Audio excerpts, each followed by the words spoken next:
जब तक कोई भी चीज अपनी मर्यादाओं में बंधी होती है तभी तक वो फलती और फूलती है, समाज में उसका सम्मान रहता है। और जैसे जैसे चाहे वो व्यक्ति हो, चाहे वो वस्तु हो, चाहे कोई भी पदार्थ हो, जब जब वो अपनी मर्यादाओं को तोड़ता है तो समाज को बहुत बड़ी हानि का सामना करना पड़ता है। समाज में एक बहुत बड़ा विनाश होता है उसकी मर्यादाओं को तोड़ने से। उदाहरण के लिए आप देखते हैं गंगा मैया है, जब तक गंगा अपनी मर्यादाओं में बंधी हुई है तब तक लोग आरती करते हैं उसकी, लेकिन जैसे ही गंगा मैया अपनी मर्यादाओं को तोड़ती है और जब भयानक विकराल रूप धारण करती है तो आरती करने वाले भी छोड़ छाड़ के भाग जाते हैं। उसी प्रकार से हमारे जीवन को मर्यादित रखने के लिए ऋषि लोगों ने संबंधों में बांधा है। ये परिवार क्या होता है? परिवार वो है जो हमारी रक्षा करता है।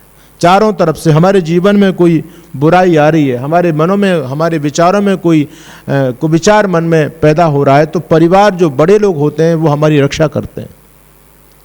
लेकिन वस्तुतः बहुत चिंतनीय बात है कि आज हम देख रहे हैं कि कितना ज़्यादा पतन हो रहा है कि पहला वो समय था, वो दौर था जब बच्चे माँ बाप से डरते थे, लेकिन आज माँ बाप बच्चों से डरते हैं।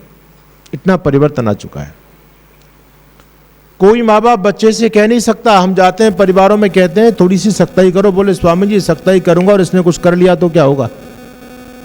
बड़ी समस्या है, घर घर की समस्या हो रही है। एक सज्जन हमारे पास में आए, हमने कहा कि थोड़ा बच्चों को टाइट करो, ज्यादा लाड़ प्यार मोह ठीक नहीं है, बच्चे बिगड़ जाएंगे, उनकी दिनचर्या व्यवस्थित करो। तो वो थोड़ी ऊर्जा लेकर के गए, घर में जाकर के उन्होंने जैसे बच्चों को टाइट करना शुरू किया, श्रीमती जी बोली तुम्हारा दिमाग खराब है, इस क्यों बच्चे के पीछे पड़ रहे हो? अगर कुछ कर लिया तो क्या करोगे? फिर बैठे रह जाओगे। अब बेचारा वो भी कुछ करना चाहता है, श्रीमती जी ने उसकी हवा निकाल दी।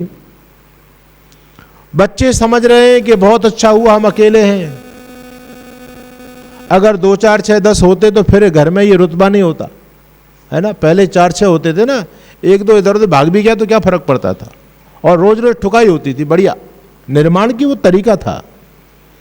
आज तो माँ बाप बच्चे से कुछ कहने में डर रहे हैं। देखो किस स्थिति में हम आ गए हैं, बड़ी विचित्र स्थिति है। समाज का ताना बाना बिगड़ चुका है और उसका परिणाम आज सबके सामने, हम सब लोगों के सामने आ रहा है।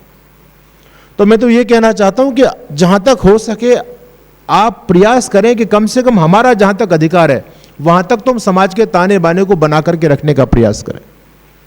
आग लग रही हो तो ये नहीं कि हम हाथ पर हाथ धर करके बैठ जा रहे, क्या करेंगे भैया अब तो आग लग गई क्या करें? अरे नहीं, आपका जितना सामर्थ्य है उसके अंदर जो भी माल आप निकाल सकते हैं निकालिए, जितनी रक्षा कर सकते हैं अपनी संपत्ति की उतनी उसको बचाने का प्रयास कीजिए।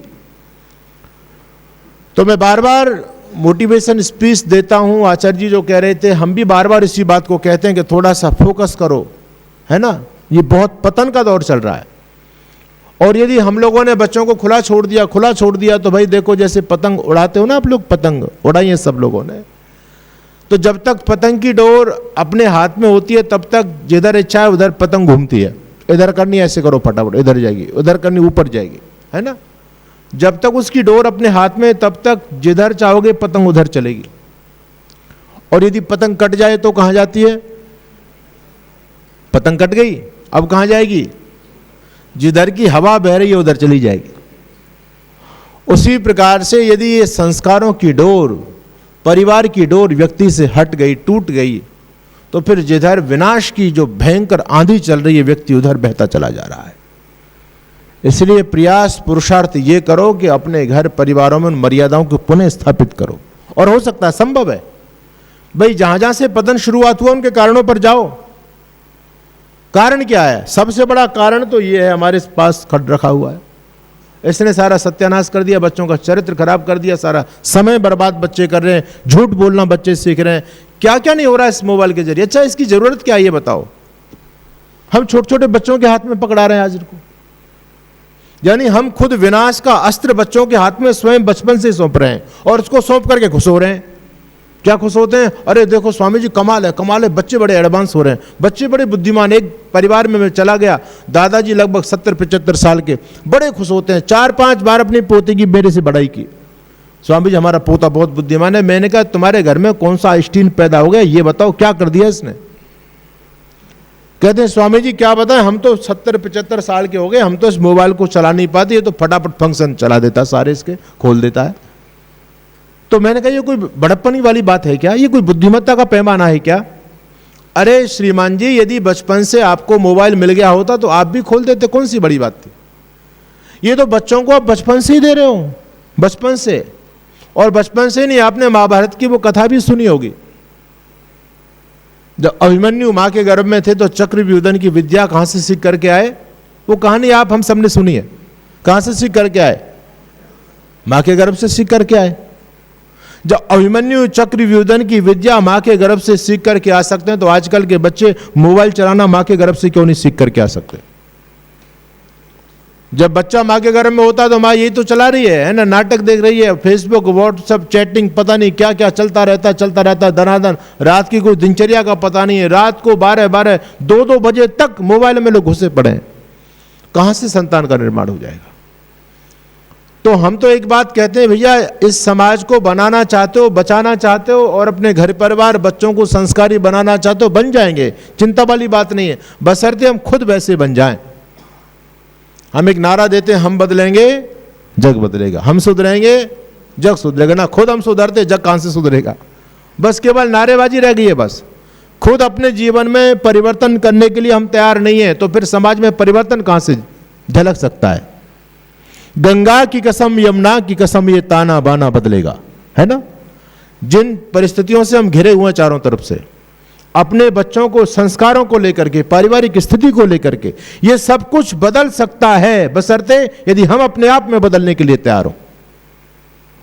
गंगा की कसम यमुना की कसम ये ताना बाना बदलेगा, अरे तू खुद तो बदल मेरे यार बदल, फिर देख जमाना बदलेगा। हम बदलने के लिए तैयार नहीं होते, दोष देते हैं बच्चों को दोष दे रहे हैं जी स्वामी जी क्या करें, बच्चे बिगड़ रहे हैं। अरे भाई बच्चे तो बिगड़ेंगे, हम उनको सुधारने का प्रयास क्या कर रहे हैं ये बताओ आप। आजकल स्थिति क्या हो गई, आजकल परिवारों में चले जाएं तो बच्चे नजर नहीं आ रहे। बच्चा परिवार में है, पूछा बहन जी बच्चा कहां चला गया, बेटा कहां है, कहती स्वामी जी उसके एग्जाम चल रहे हैं, तैयारी कर रहा है वो। अच्छा तुम्हारे घर में कोई विद्वान आया है तो उस बच्चे को विद्वान से नहीं मिलने दे रहे। घर में कोई रिश्तेदार आ गए, अंकल जी आ गए तो मां कहती है बेटा तू अपनी पढ़ाई करता रहे, मैं अंकल जी आए तेरी चाय बना के दे के आती हूं, तू पढ़ता रहे। उस मां ने उस बेटे को अपने अंकल से नहीं मिलने दिया, गुरु लोगों से नहीं मिलने दिया, जहां से उसको कुछ व्यवहार मिलता है ना, संबंधों के बारे में पता चलता। सबसे हम काट रहे हैं आज अपने बच्चों को, सबसे काट रहे हैं। और केवल क्या टारगेट दे रहे हैं, एक ही टारगेट है, बेटे तुमको बड़ा बनना है, बड़ा आदमी बनना है, बड़ा आदमी बनना। बढ़िया बने ना बने इसकी चिंता नहीं है, बस बड़ा बनना है। और बड़ेपन का क्या, बड़ा डॉक्टर बनना है। बड़ा डॉक्टर यानी जो पैसा अच्छी तरह खींच सके, है ना। इंजीनियर बनना है, ये बनना है, वो बनना है। बच्चों का बचपन से ही टारगेट हम लोग दे रहे हैं और बच्चे बेचारी पूरी मेहनत करके उस उद्देश्य को प्राप्त करने में लगे हुए हैं। बच्चों का कोई कसूर नहीं है इसमें। हम जैसा बच्चों को बनाना चाह रहे हैं बच्चे वैसे बन रहे हैं, इसमें कौन सी बड़ी बात है। आपने कहा बेटे तुझे बड़ा डॉक्टर बनना है, बड़ा स्पेशलिस्ट बनना है, बहुत क्वालिटी वाला डॉक्टर बनना है, बहुत अच्छा डॉक्टर बनना है। अब वो इतना बड़ा डॉक्टर बनता है, इतना बड़ा डॉक्टर बनता है कि रोगी की किडनी चुपके से निकाल करके बेच देता है, रोगी को पता ही नहीं चलता। अच्छा ये बताओ इसमें डॉक्टर बनने में कुछ कमी है क्या, बोलो जी भाई। उसके डॉक्टर बनने में तो कुछ कमी नहीं रही। आपको पता है किडनी कहां पर आप निकाल सकते हो क्या, कितनी सफाई से सारा काम कर रहा है, रोगी तक को नहीं पता चलने दे रहा है। इसमें डॉक्टर बनने में क्या कमी रह गई।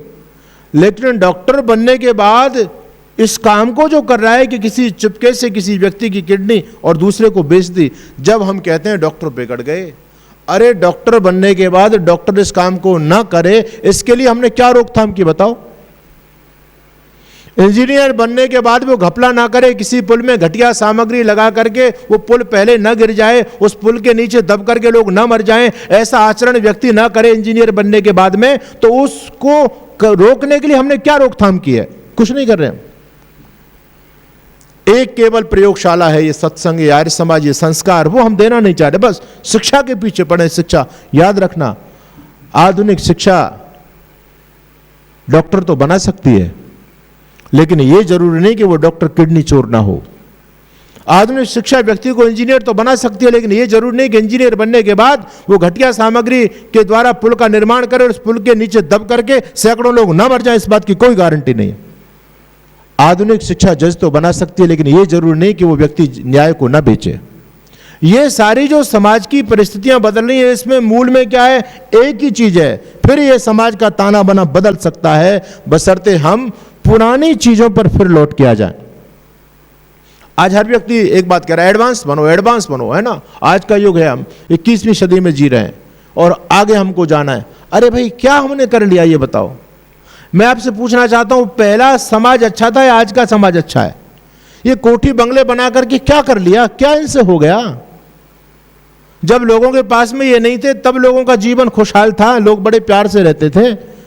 देश का विकास इसमें मत समझो आपके बड़े बड़े रोड बन गए, बड़े बड़े फ्लाईओवर बन गए, बड़े बड़े हवाई अड्डे बन गए, बड़े बड़े हॉस्पिटल बना दिए सरकार ने, और जगह जगह कॉलोनी में पुलिस की चौकियां खोल दी।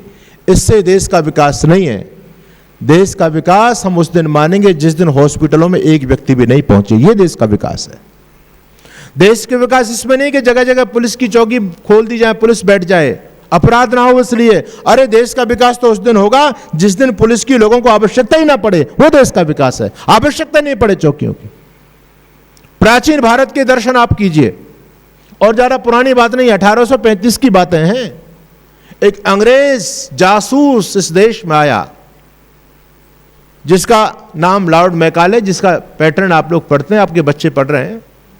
वो व्यक्ति जब इस भारत के चप्पे चप्पे को छान मार करके उसने देखा, छान करके देखा, तो खुद इस बात को कहता है कि भारत एक ऐसा देश है जहां पर कोई जेल कचहरी नहीं होती, जहां थाने नहीं होते, जहां पर पुलिस नहीं होती, लोगों के ताले खुले पड़े हैं। ताले तो लोग लगाना जानते नहीं, लोगों के दरबार खुले पड़े हैं, दरवाजे खुले हैं। लोग सोते हैं तो अंदर से दरवाजा भी कोई बंद नहीं करता, कोई खतरा ही नहीं है, कोई चोर नहीं है। जब चोर नहीं है तो पुलिस का क्या काम? जब चोर नहीं है तो थाने और कचहरी का क्या काम? ये था भारत, ये था संस्कारों की सौगात। आज हमने क्या अपने बच्चों को दिया? केवल डॉक्टर बना दिया, इंजीनियर बना दिया। अरे भाई, डॉक्टर इंजीनियर बनाओ, इसका निषेध नहीं है, लेकिन उससे पहले सबसे बड़ी बात कि वो मनुष्य बनना चाहिए। यदि उसके अंदर मानवता है तो डॉक्टर इंजीनियर बनकर के वो समाज की सेवा करेगा। नहीं तो स्थिति बड़ी भयानक हो रही है। आज डॉक्टर तो बहुत दिखाई दे रहे हैं, इंजीनियर बहुत दिखाई दे रहे हैं, लेकिन मानवता दम तोड़ रही है। स्थिति बड़ी भयानक हो रही है। व्यक्ति बड़ा शिक्षित बन गया, लेकिन मानवता, दयालुता, ऋजुता उसके जीवन से खत्म। वो करुणा, वो प्रेम, वो वात्सल्य, वो ईमानदारी उसके जीवन से खत्म। क्या फायदा इस पढ़ाई का? क्या फायदा इस शिक्षा का? मेरे सिख सज्जन कहते हैं कि स्वामी जी, थोड़ा सा लोगों को यह बताओ कि आजकल अपने बच्चों को लोग कम पढ़ाएं। मैंने कहा, ये तो आप हमको कैसी बात कह रहे हो आप? ये हम कैसे कह सकते हैं मंच से? हम तो शिक्षा के पक्षधर हैं, कोई शिक्षा का विरोध कैसे करेंगे हम? मैंने कहा, आपको क्या दिक्कत है? कोई बच्चे यदि ज्यादा पढ़ते तो आपको दिक्कत क्या है? कहते हैं जी, दिक्कत ये है कि मैं बुजुर्ग आदमी, मेरा एक मित्र बैंक का मैनेजर रिटायर्ड और मैं भी शिक्षक रिटायर्ड, हम दोनों घूमने के लिए जाते थे पार्क में।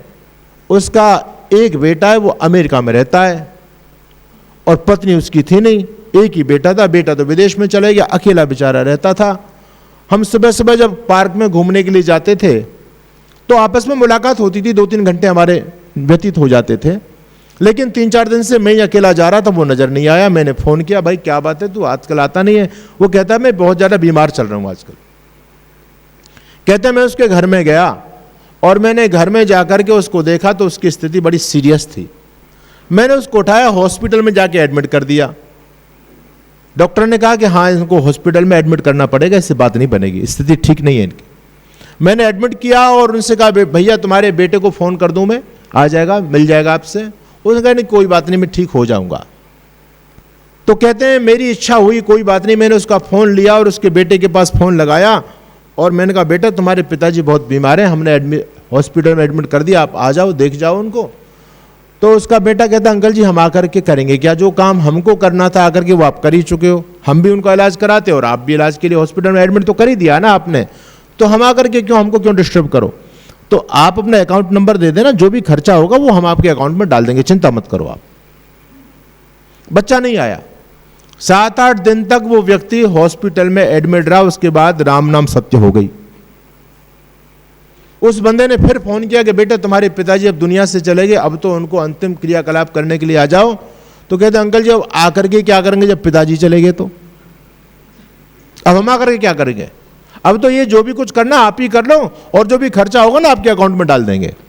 बोले स्वामी जी ये सब पढ़े लिखे लोगों की स्थिति हो रही है। अच्छा मैं आपसे पूछना चाहता हूं, ये बताओ वृद्धाश्रमों में किसी गरीब के माँ बाप हैं या अमीर लोगों के माँ बाप रह रहे हैं? बोलिए जी, किसके रह रहे हैं? अच्छा अनपढ़ लोगों के माँ बाप रह रहे हैं या पढ़े लिखे लोगों के माँ बाप रह रहे हैं वृद्धाश्रम के अंदर? सब कुछ ताना बाना बदल रहा है, फिर भी हम हाथ पर हाथ धर करके बैठे हुए हैं। सोचने वाली बात है, हमने बच्चों को शिक्षा तो दी है लेकिन जो मूलभूत सिद्धांत संस्कार नहीं दे पा रहे आज, और ये बहुत बड़ा अभाव चल रहा है।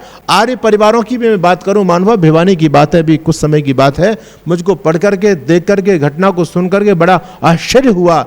एक व्यक्ति ने दो पति पत्नी, एक की उम्र 78 साल, पत्नी की उम्र 74 साल, दोनों ने बुढ़ापे में सुसाइड किया दोनों ने।